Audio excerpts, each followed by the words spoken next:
Meditation in a nutshell. What is meditation? We've already established in video 1 that it is not some sort of metaphysical, spiritual, or mystical state that you enter. It's definitely not some sort of attempt to achieve some sort of alternate reality or navigate some sort of spiritual truth. Instead, meditation works with how your mind already operates. The bottom line is, if your mind did not have a self-correcting system to achieve some sort of balance or some sort of inner peace at some level or another, you would have gone crazy a long time ago. That is the bottom line.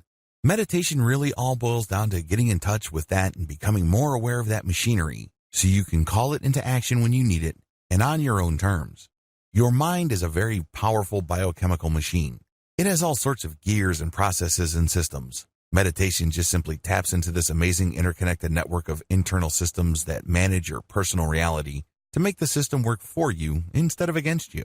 The cloud analogy. To get an understanding of how these systems work, I need you to imagine that you are looking at the world from 500,000 feet. At that distance, the world is a globe. You can see the clouds at the surface, and you can see some storms.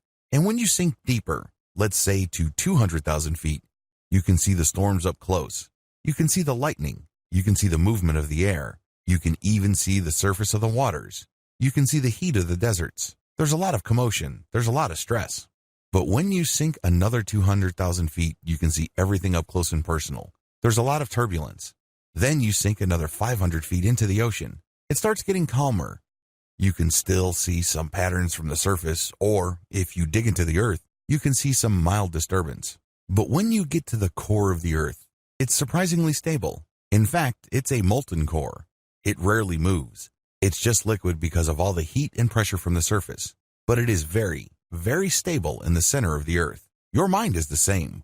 When you drill down enough, things get calmer and calmer, despite how traumatic, turbulent, and stressful the surface areas of your mind become. When you get to the core, you can take a lot of comfort from the fact that it will always remain calm. It has to be this way because, as I said earlier, if humanity did not develop in such a way that our minds have some sort of self-correcting system that's always stable, we would have died as a species a long time ago. Meditation is all about getting to your core. Practical meditation is all about getting to that inner core. It's all about getting to that part of your mind that is always at peace. It has these mechanisms that ensure that you keep going back to this sense of peace. Believe it or not, really stressed out people who are going through a living hell as far as their emotions, their relationships, their career, their finances, and everything else in their life, actually have a calm inner core. Unfortunately, that's just buried in all the stuff that's taking up all their mental energy. But it's not going to go away. It's always there. You are programmed by biology to have a calm inner core. Otherwise, you would have gone crazy a long time ago. The bottom line is simple. Meditation is all about living in the moment. That is where we reconnect with our calm inner core. Here's the twist, though. Meditation is an art, not a science. If meditation was a science, like some sort of equation that you just plug in variables into and you will get the same predictable result, then we wouldn't be here. But unfortunately, it is personal in nature because you have to go through the process of making choices to clear up your mind so you can lock in on the present moment.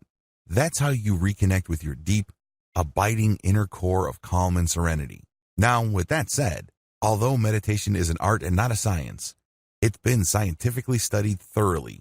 In fact, there are at least 200 peer-reviewed, hardcore scientific studies of meditation. A lot of this was done in the 1970s.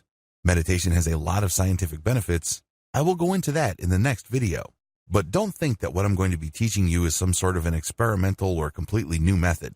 No, its effects have been known for quite some time.